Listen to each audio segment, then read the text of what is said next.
Hello and welcome to the third episode, or what should be the third episode of the preseason podcast. Today we're going to be going over the Big 12 with Tortilla, coach of Texas Tech. I'll let him take it away here.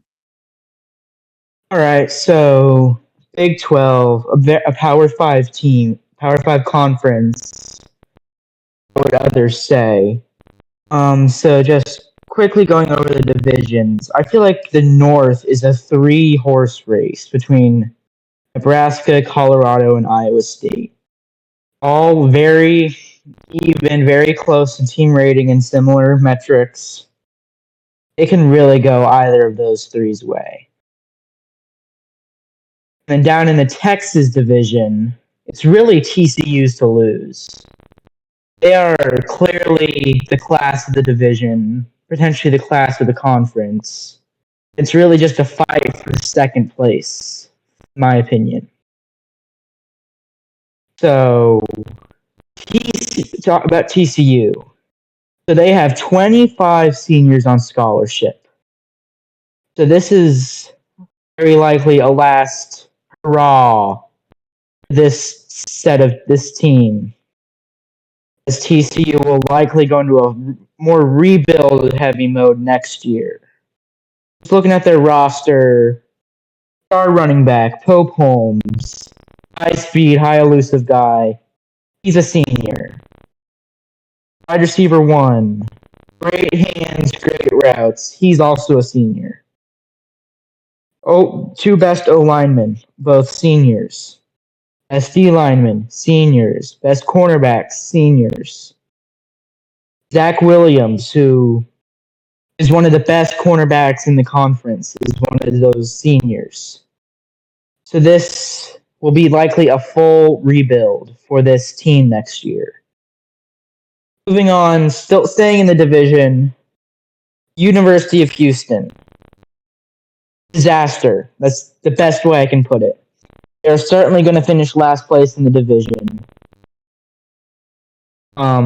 Only 5 rostered offensive linemen. They are certain. That is certainly an issue, as we all would know. I would not expect any wins in the division out of them. Maybe, I can't remember if they play Oklahoma State, but if they do, that might be their only conference win. They're certainly a work in progress. Honestly, anything more than 3 wins is a miracle, in my opinion. Staying in the Texas division, University of Texas, I feel like has a good shot of finishing second place behind TCU. They have the youngest team in the conference. Great offensive and defensive lines. That's really the best thing about this team. Good running backs, good wide receivers, all high speed. Secondary is young. They only have 1 rostered safety. So that will certainly hurt them, I'm sure. The entire secondary is extremely fast, one of the fastest in the nation. Honestly, I would say T2 Bowl is a good expectation to have from the Longhorns. Moving over to my team, the Texas Tech. They have a great run game with having a player with the 9th most rushing yards last year in his freshman year.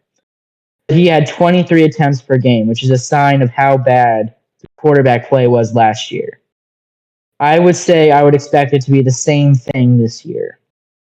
Some passing weapons have emerged, but the quarterback is still iffy at best. Whoever starts will be carried by the wide receivers. I think my plan is to start QB Eric Adams, but we shall see.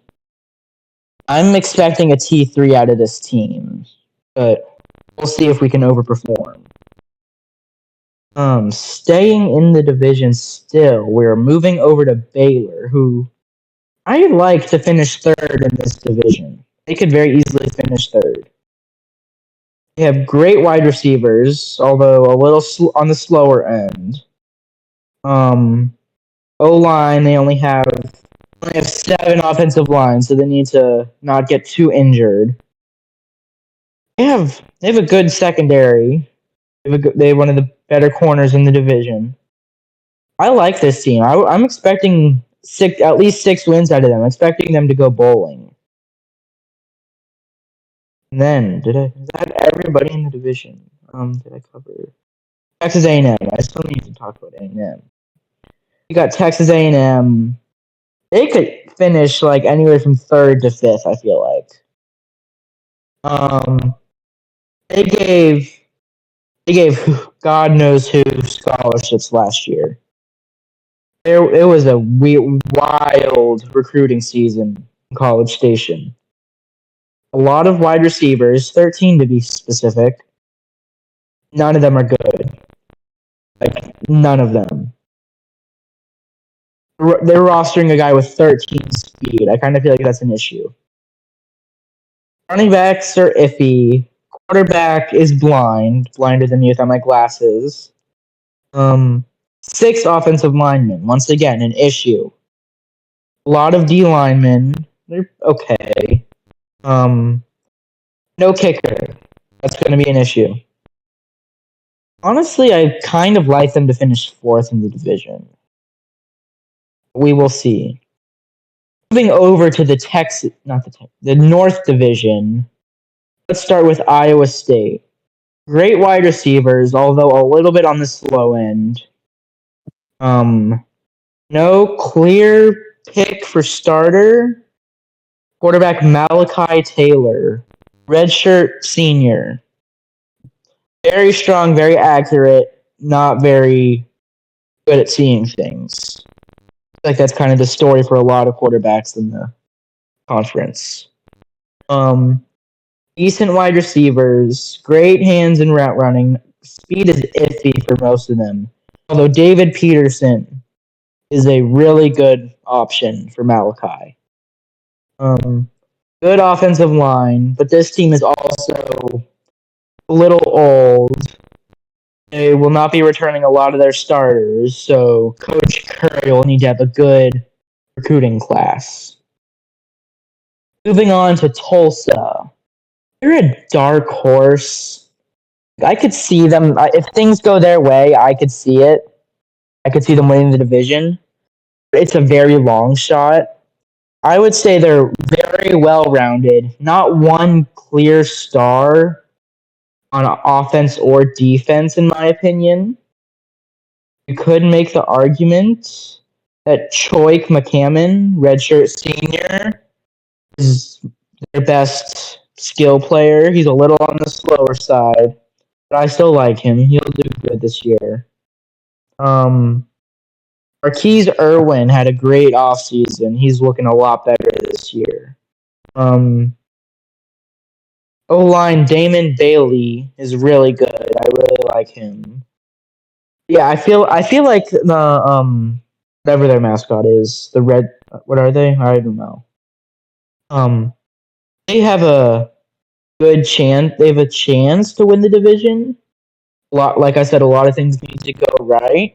But I would certainly expect a bowl game. So moving on to Secret's team, Nebraska. Just looking at the roster, I really don't know if there's a clear-cut starter. I don't know if you want to weigh in on that, Secret. I actually have no clue yet. I have not made the choice. All right. But I really feel like this team's identity is defense. Defense will be the name of the game over in Lincoln. This might be the best defense in the conference. Alex Watson, one of the best defensive linemen in the conference. I really like him. Which a good defense is huge with how good the offenses are in the North for the most part. But I feel like Coach Secret will be able to get a T2 out of this team in his inaugural campaign with the Huskers. Moving on to Oklahoma State. This is also a disaster. So many players left. Like, they were ranked last year, and now they're bottom 15. So, and their best player is a senior, which does not bode well for the future. They really need Coach Everest to revitalize this program, but it'll be a few years. Moving on to University of Oklahoma. This is a good team. I like them. It's going to be hard to win in this division. But I feel like they have a chance to get some wins. They might be able to snatch a few division wins. I see them going 6 wins, but it'd be rough. I feel like a bowl is a good expectation for them. And then University of Colorado. Great wide receivers over there. I really do like what Coach Papa has built up there. Preston Catley, another blind quarterback, but good power and accuracy. I really do feel like that is the story of this conference. Good power, good accuracy, no vision. Decent D line. One of the best cornerbacks in the conference with Joseph Lee. Really like him. 83 speed, 71 pass cover. I feel like he'll be able to grab a few picks this year. Good special teams. I like the special teams there. D'Angelo Reynolds, senior. Looks like he was a CPR pickup for Coach Papa. He's really good. He had a good offseason. His 98 pass rush. I think he's going to be able to do really well this year. So those are all the team overviews. So my division champion predictions. Up in the very difficult north, I have Iowa State getting their first division championship year 2 in the conference. Great quarterback in Taylor, great wide receiver room. It's a very strong secondary. And then in the much weaker North Texas division, it's TCU. Any other answer is very likely wrong. Like, I do not see, unless TCU is awful, I do not see any other team making a push for it except maybe Texas. I feel like they have the best offensive line in the conference. They have good wide receivers and a really good running back one. Good cornerbacks, as I previously mentioned. I feel like they're very clearly going to be the winner of that division. And then my conference champion prediction. I think Coach Curry gets it done year 2. I think Iowa State is going to be the 2055 Big 12 champions. So, I don't know if you have any thoughts or a dark horse to share, Secret, but go ahead. I honestly, as long as I hate Colorado, I think I'm going to go Colorado this year. I just think Colorado has a slight edge over Iowa State on the running back group and the wide receiver speed and stuff like that. I think they edge out Iowa State. And then, honestly, Iowa State and Colorado are the two that don't have like that hugely clear flaw to me. Whereas TCU has a question mark at quarterback that I really do not like seeing for a team that's going to be contending. And for that reason, for the entire conference, I just don't see any of these teams punching up above their weight and making the playoffs. I think that all these teams will drop games that won't help their playoff resume at all. And I think that they'll need some help to make the playoffs this year. We have 4 ranked teams right now, which I feel like is going to be where we cap out. I don't see the Big 12 going over that.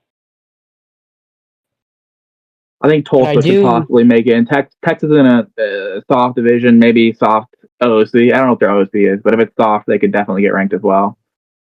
Mm-hmm. And then I feel like 7 teams making a bowl is a reasonable expectation. I like a good chunk of this conference to make a bowl. It's definitely not a top-heavy conference, but it is a very mid-heavy conference. There's a ton of good but not excellent teams. There's only two teams that I would say are actually just bad, and that's Oklahoma State and Houston. The rest are top 50 right now, which is respectable. I really like the direction that this conference is going. Hopefully, it just keeps on the up. You being here, Curry coming in last year. I mean, we know Bell, Curry, Papa aren't leaving. I'm not leaving. You're supposedly not leaving as well. So we got those 5 that are locked in. Who else is here that's going to stay for sure? That's actually I feel like contending right now. The majority of the Texas division. Yeah, yeah. We know Honored Baylor. Like the majority of the Texas division, except whoever takes over Texas, I feel like is here to stay. Texas A&M's coach has been here forever, but he's never really made like that upward motion that I'd like to see from him. It doesn't help that he gave God knows who scholarships last year. Yeah, and then he also does not have a kicker, which is like you can get a kicker in CPR so easily, but I think he's busy or whatever happened, and he ended up with no kicker. So he has a 0 overall kicker this year. And then Houston coach giving also God knows who. I think he gave like recruit number 1,400 a scholarship. I think those guys were fast receivers though, which is for him. I mean, you just need something on the roster to develop. I think it's okay. Like, let's see here. I think they were punters or whatever. Let's see. Where is his? Drew Wright, I think, was one of them. Maybe that can't be it because he doesn't have wide receiver route or hands. Whatever it was, I think that they were speedy guys that he could use to develop. It just felt iffy in the moment to me, but that might have just been me. I think he went overboard. I think he meant to grab less and then grab a lot more wide receivers that were kind of not that fast. But regardless, I think Houston's better off with him than they were before. They're going to go the right direction. I have for sure of that. I feel like it's definitely a work in progress, but it can happen. That's my entire view of the entire conference is it's going the right direction and it can happen, but we all need to just continue to work at it and get better as a conference. Because when I took over Texas Tech, I believe we were like 80th in team rating. This was a negative 99 team rating team. I have like 1, 2, 3, 4, 5, 6, 7, 8 players from that roster 2 years later. I returned 8 players from my first roster. And I had a T3 last year, and I was very close to a T2, I feel like. So I feel like I'm certainly going the right direction. With a more active coach, love Heim, he just wasn't super active towards his later years. You being there more active will certainly help. Heim was a great coach. He recruited well. He did a lot of things well, but he just wasn't active in chat, which is why I think people thought he wasn't that active. But he recruited some O-line. He had some D-line. He had some stuff in here for me to use.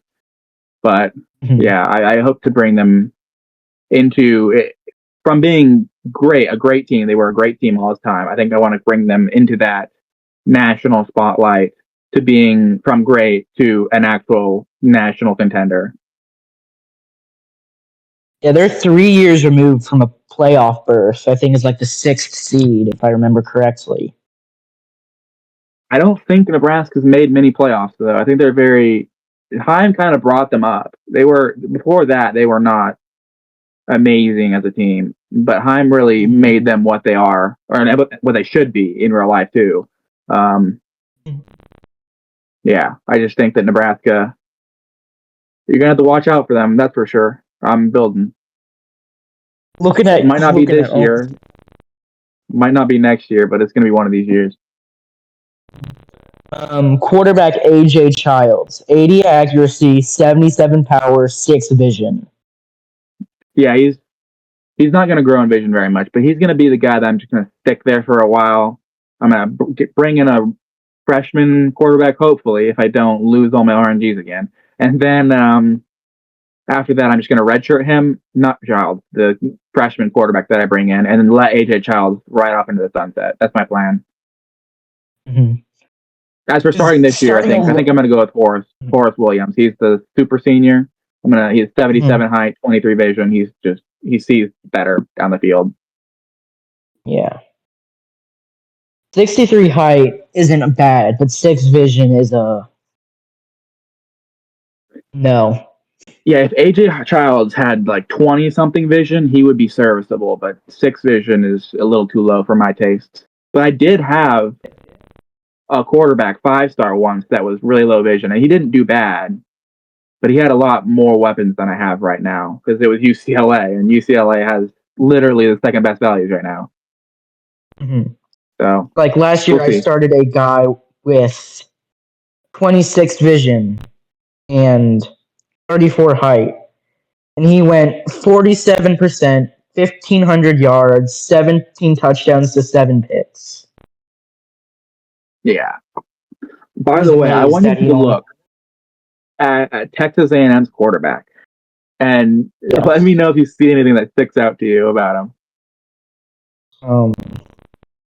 Antoine Barron. Okay. He's a freshman. Should be playing running back? He's fast. Yeah, he can take off. And I'm just curious if that's gonna actually help his. Like, obviously he's blind, but I'm just wondering if it's worth having a guy that can take off like Antoine Barron can, or if it will not work out for his development and Texas A&M will not utilize him. But he just looks interesting to me. I don't know. We'll see how it works out for them. He's a freshman too, so he can develop.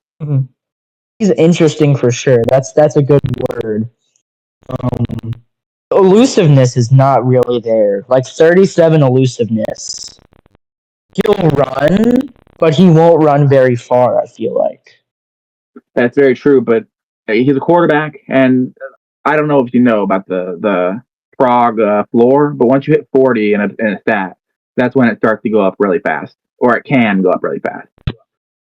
And elusiveness is one of the stats that can explode by plus 20 or whatever. So we'll see if Antoine Barron can get there, but I can genuinely see him taking off and being one of the best elusive running backs in the conference. Yeah, I can certainly see it. I don't really know if there's another quarterback of that level of speed. Corbin Evans, best tied for best overall on TCU. Has 58 speed, excuse me. Yeah, but he's not elusive. He won't take off. No. Do you know the do you know all the stats that go into running back, right? Do you know them? It's speed, elusiveness, and then a little bit of ball security, right? No, it's 1 times speed, 1 times elusiveness, and then half strength. Oh, okay. Yeah, that's what makes you run. Okay. Gotcha. All right, thanks. That's what I was looking at when I saw Antoine Barron. I was just like, this guy can take off. Maybe he can do some things. Maybe not. We'll see. Any other interesting guys you saw in the conference? Well, of course, I'm a little bit biased, but I really like Donald Black. He exploded in routes and hands. I feel like he has. Oh yeah, this guy's a stud. Yeah, this guy's a stud. 74 speed, 71 routes, 70 hands, 69 height. Oh yeah, that's good. I can get him a good quarterback for senior year. He's gonna go off. Yeah, but you need a good quarterback. I honestly, are any of these quarterbacks on scholarship? Are any of your quarterbacks on scholarship? I think Clegg, Adams, and Dodge, off the top of my head. I was just going to tell you, cut all those quarterbacks, go into CPR and grab somebody, but that's rough. So no, the route is going to be try to get someone usable in high school and hope they prog. Just have to hope. Mm-hmm. Yeah, and then all you can do this another wide receiver I really like, another CPR pickup. Black was a CPR pickup from Indiana. Dylan Scott. I picked him up from SMU. Oh yeah, he's good as well. SMU's coach, they know what they're doing. I'm sure that they have enough wide receivers and they just didn't need them. Let me check what they're looking like right now. Cutting an 80 speed, even cutting 80 speed feels a little iffy to me. I mean, just go to the roster: 79 speed, 70 speed, 70 speed, 79 speed, 84 speed, 74, 69, 75. I didn't know Polk was like that. Oh no, Polk is a very good coach. He used to coach USC. I don't know if you were here for it. Nope. He was the coach of USC, and we had our rivalry for a while. And he just I won one time in our many years of battling. But then when I finally got a lead, he ended up leaving, and I was sad because I really wanted to beat him. But he was very good at USC. He won a championship as well. Mm-hmm. I'm sure SMU. Looking at your wide receivers, somebody I really recruited hard. Antoine St. Laurent. He's kind of like he's a good wide receiver, and I feel like if he can prog, he could have a maybe serviceable pass cover. I don't think he'd be a good corner. I think the next thing I would think about doing with him is putting him at running back, but he is young. Maybe he'll get there. He's just not fast enough. That's the problem. When you're having a corner, you really want them to be faster than 64 because he's going to get beat by guys that just blow right by him, and that's the problem. And then at running back, same thing. He's just not fast enough, and he doesn't have absurd strength, so he wouldn't be able to be a power back either. I don't know. We'll see how he develops. Yeah, we'll see. That's really all I had. I don't know if you have anything more. I think I've gone through enough yapping today on the Big 12. So we're gonna wrap it up here. What's up? This was fun. Thanks for having me. Yeah, absolutely. And thanks for coming on, talking about the Big 12. We're going to wrap it up for today. Thanks to Coach Tortilla for giving his insight on the conference, and I hope it goes well for him at Texas Tech. And we're going to see you all in the next episode. Thanks for coming.